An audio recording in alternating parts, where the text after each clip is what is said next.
Hi, I'm Peggy Scott Laborde with another Carnival Close-Up as I share some history and memorabilia from my very own Mardi Gras collection.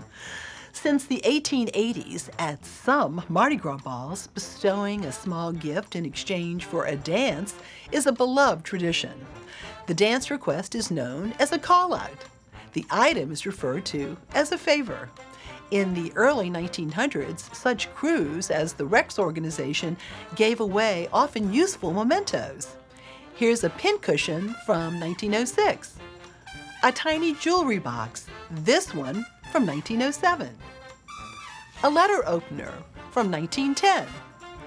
Vases were popular, such as this from 1916. Look at this vase.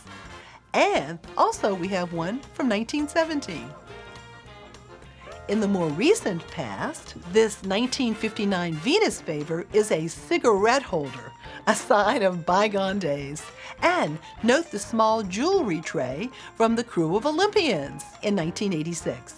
These mementos are now highly collectible, commanding a respect befitting of this charming tradition that many crews still continue today.